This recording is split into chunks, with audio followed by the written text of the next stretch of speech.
अब लाके छोड़े तक अब चलने नहीं आ रहा तो सीधा चल, ढंगा कर रही, सीधा चल। ऐसा खाने नहीं आ रहा, खा बोल तो मैं नहीं खाती है, तब आ रहे मेरे को नहीं खाती, मैं खाना रखो।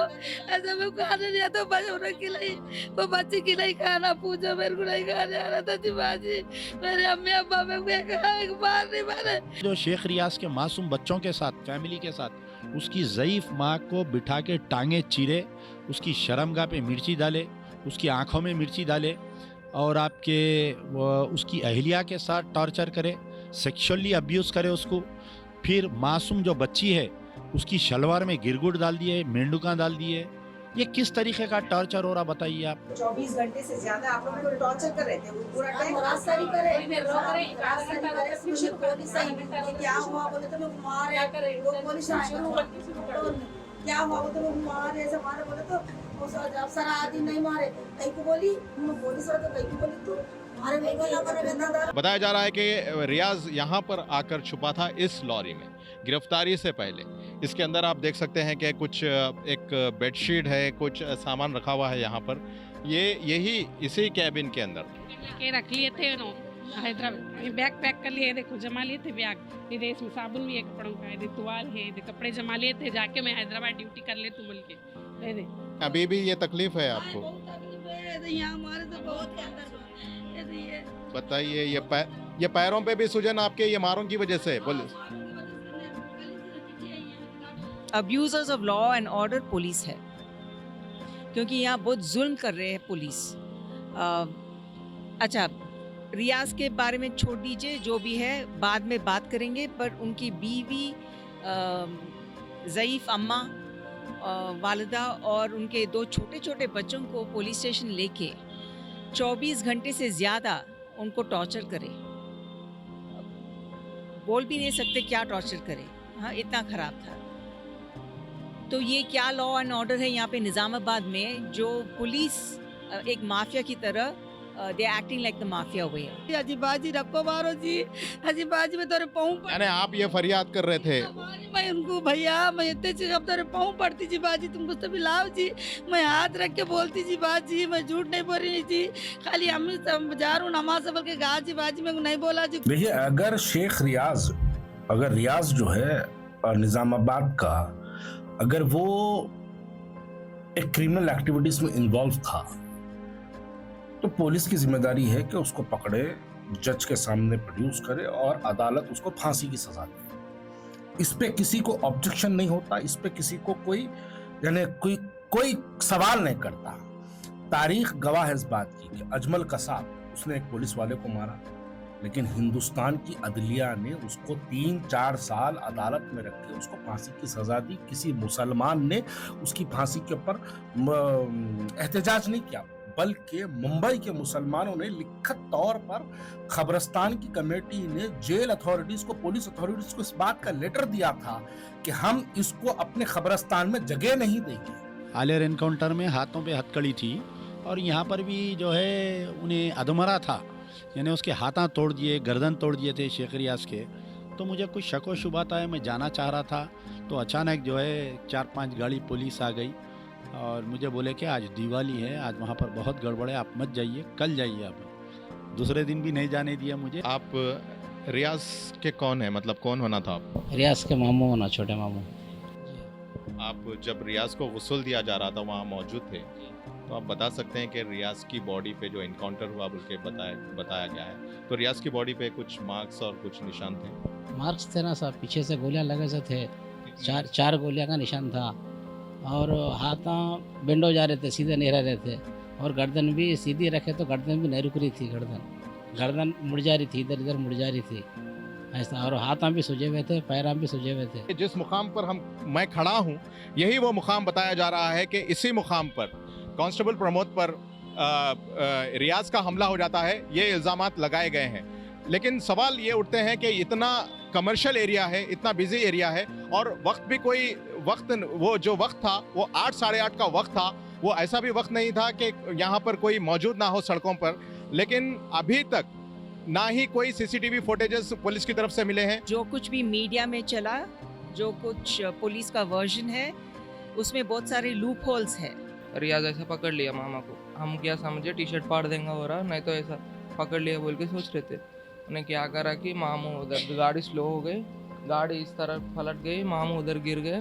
मैं तब भी गिरने से पहले क्या हुआ था? गिरने से पहले ऐसा ही पकड़ा था उन्हें। जो इंजरी हुई ना, जो चाकू से जो मारा गया, वो कब हुआ? तभी मारा हूँ, ऐसा पकड़ा था ना तभी मारा हूँ मामा को। मतलब पीछे से उसने अटैक किया? वो मैं नहीं देखा कुछ ऐसा। आपको कैसे मार लगा?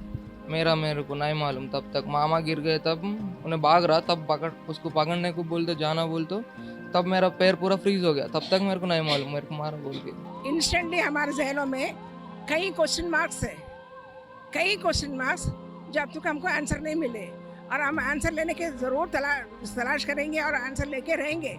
और ज़्यादातर आंसर्स पुलिस वालों की तरफ से आना है, और पुलिस वालों की तरफ से सही आंसर्स अगर नहीं आया तो उसको आंसर्स लाने के लिए कोर्ट तक भी जाएंगे। एक क्रिमिनल को पकड़ने के प्रोसेस में आप खुद मल्टीपल क्राइम कर दिए, पुलिस खुद मल्टीपल क्राइम कर दी, अनलॉफुली उनको डिटेन किया गया, टॉर्चर किया गया। वो खुद जो है फैमिली इस बात का स्टेटमेंट दे रही है कि उनको किस तरीके से मारा पीटा गया, बच्चों को जो है डराया गया, बच्चों के साथ मारपीट की गई। तो ये खुद कितना बड़ा अनकॉन्स्टिट्यूशनल है। तो इस पर तो एक जो है तफसीली इन्वेस्टिगेशन होनी चाहिए इसके ऊपर। अच्छा, आप मुझे तफसील से ये बताइए कि जिस वक्त पता चला कि कांस्टेबल प्रमोद पर अटैक होने के बाद रियाज जो है फरार हो गए थे, तो आप लोगों को किस वक्त जो है पुलिस वाले गिरफ्तार करके ले गए? हमको जुम्मा के दिन 10 बजे रात में पुलिस वाले हमारे घर पे आए, आके क्या सो कि चलो चलो बोल के लेके चले गए। वुमेंस महिला संगम गाँव टाउन रहता कहते हैं, वो मन के पास है वो टाउन, वहाँ लेके गए। लेके जाके क्या पूछे, पहले बिठा दिए, बुरखा ऐसा चेक कर लिए पहले हमको, फिर बुरखा उतार दो बोले, हम उतार दिए। हमारे गले में का वो जो लच्छा रहता ना, वो लच्छा ले लिए, चूड़ियाँ निकाल दिए, फिर अम्मी के पैर में के भी निकाल दिए। निकाल दे के क्या करे लोग रख लिए, रख लेने के बाद बैठो बोल के बिठाए। बिठा के क्या बोले, तेरा मरद कहाँ है बोल तो मेरे को नहीं मालूम मैडम। लोग चले गए नमाज के बाद जुम्मा के दिन 2:30 बजे जो घर से चले गए, अभी तक उन्होंने आया नहीं घर में। को अदालत में पेश करो, जज उसको फांसी की सजा दो, लाइफ इम्प्रिजमेंट दो, उसको जो देना है दो। आप उसको मार दिए, तभी हम उसके ऊपर एहतजाज नहीं करें, तभी हम उसके ऊपर कोई सवाल नहीं करें। लेकिन हम यहाँ पे कहना चाहते हैं कि इस मासूम सी बच्ची के साथ इंट्रोगेशन करना, उसके घर की औरत के साथ इंट्रोगेशन करना, उसके मासूम से छोटे से बच्चे के साथ इंट्रोगेशन करना, उसकी माँ को लेके जाके ज़ईफ औरत को पुलिस स्टेशन में बिठा देना, पुलिस वालों के गलत अल्फाजों से उसको गालियां दे के पूछना, ये एक हिंदुस्तान की जमहूरियत के लिए नुकसान है। तो यही वो झाड़ियां हैं और पीछे बैकग्राउंड में जो ब्लू शेड आप देख रहे हैं, यही वो इलाका है जहां पर रियाज को ये बताया गया है वीडियोस में कि उसको गिराया जाता है, लिटाया जाता है। और कुछ ऐसे विजुअल्स आते हैं जो बिल्कुल साफ़ नहीं है, वो ऐसा लग रहा था जैसे किसी ने छुप कर लिए हों या दूर से लिए हों, जिसमें कोई सामने से ऐसा नहीं बताया गया कि रियाज की जो है ना फेस उसमें है या फिर रियाज के वीडियोस हैं या फोटोज़ हैं। सीसीएस का कांस्टेबल जो निज़ामाबाद पुलिस का है, उन्हें he was not on duty. पहली चीज़, आप मेन पॉइंट ये है कि he was not on duty. दूसरी चीज़ ये है कि शेख रियाज के ऊपर कोई पेंडिंग वारंट नहीं था और वो कोई केस में वांटेड नहीं था। जो भी डायरेक्टर जनरल ऑफ पुलिस और कमिश्नर ऑफ पुलिस की तरफ से जो लंबी चौड़ी जो दरख्वास्त दी गई थी उसके केसेस की, उसमें आधे से बढ़ के उसमें उन्हें बाइज्जत बरी हो चुका है। कुछ केसेस पेंडिंग थे and he was attending court. तो मैं जब बात किया कि प्रमोद कुमार कांस्टेबल उधर से आता है, अपनी गाड़ी, उसकी गाड़ी जो हैदराबाद से आया था, उन्हें मामू और भांजे दोनों गाड़ी वहाँ पर लगाते हैं। शेख रियाज की वाइट बर्कमैन पे ये कांस्टेबल गाड़ी चलाता है और शेख रियाज को बीच में बिठा लेते, प्रमोद कुमार का भांजा पीछे बैठकर खुशगवार माहौल में दोनों वहाँ से जाते हैं। जहाँ से ये लोग निकल रहे हैं वहाँ के हम सीसीटीवी कैमरास बताओ बोल रहे हैं पुलिस को, और वहाँ पर जो आई विटनेसेस देख के हमारे को सुनाए कि भाई कोई किरकिरी नहीं हुई, यहाँ से ये लोग ऐसा गए। कॉल आया था किसी का तो भी ऐसा कॉल आके इधर आना बोल के कॉल आया, तो हम निकल गए। उधर जाने के बाद रास्ते में ऐसा कॉल आया, आपको ऐसा सर को मिलना है और बात करने का बोल के बोल दिए। उधर जाने के बाद क्या हुआ, 2 एसए और एसीपी कुछ सर थे, तो हम उधर गए तो ऐसा एक लोग को पकड़ के उधर बैठा दिया, गाड़ी पे बैठा दिए। तो हम उधर से आ रहे, आते रास्ते में उन्हें पानी होना बोल के दम कर दिया पूरा, पानी होना बोल के। और उधर विनायक नगर ड्राई फ्रूट हाउस का आ गए बोल तो ऐसा मामू को ऐसा पकड़ लिया, ऐसा पकड़ के क्या कर दिया कि मामू उधर गिर गए। अब आप देख सकते हैं यहाँ पर कि ये जो शॉप है, जिस शॉप के सामने रियाज ने हमला किया है, जो इल्ज़ाम है, ये एक सीसीटीवी फुटेज है, ये सीसीटीवी कैमरा है यहाँ पर, लेकिन ये कैमरा हो और फिर इसी किस्म का एक और कैमरा वहाँ पर मौजूद है, लेकिन यहाँ पर पुलिस ने अभी तक सीसीटीवी फुटेजेस निकालने की कोशिश नहीं की, या फिर पुलिस की इसमें कौन सी गफलत है, ये सवाल के जवाब हमको मिल नहीं पा रहे हैं।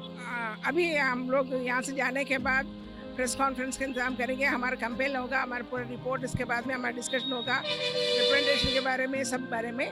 उसके बाद पूरा डिटेल्ड हमारा टीम का जो यहाँ की कारकर्दगी रही कि प्रमोद की फैमिली से मिले, क्या बोले, रियाज के फैमिली से क्या बोले, प्लेस में जहाँ पे वाक़या हुआ वहाँ पर जहाँ पकड़े गए थे, जो लारी के बीच में बैठा करा कहानी, ये कहानियाँ सब हमको हज़म नहीं हो रहा, तो ये कहानी हज़म करने ज़रूरी है। तो इसके लिए हम लोग डिटेल पब्लिक के सामने प्रेस कॉन्फ्रेंस में मुखातिब होंगे। हमारे सवालात को तेलंगाना पुलिस ज़रूर जवाब देना, अगर जवाब नहीं दे सके तो बोलना कि हमसे गलती हुई, अगर वो भी नहीं मानेंगे तो फिर हमारे लिए कोर्ट तो है। देखिए, यहाँ पर जहाँ तक कि पुलिस का रवैया रियाज की फैमिली के साथ या फिर जो इस तरीके के जो फर्जी इनकाउंटर्स होते हैं, तो यकीनन उस चीज़ों की मॉनिटरिंग होनी चाहिए, जवाबदेही होनी चाहिए। जिस तरीके से नेशनल पुलिस कमीशन होता है या फिर राय बैरो कमीशन है, पद्मनाभैया कमेटी है, तो इतने सारे पुलिस रिफॉर्म्स की जो बात की गई है रूल बुक के हिसाब से, उस तरीके से इम्प्लीमेंटेशन होना चाहिए, जो होता नहीं है। अब बात रही जहाँ तक कि जो है जिस तरीके से पुलिस का रवैया था रियाज की फैमिली के साथ, यकीनन वो कहीं ना कहीं अनकॉन्स्टिट्यूशनल है।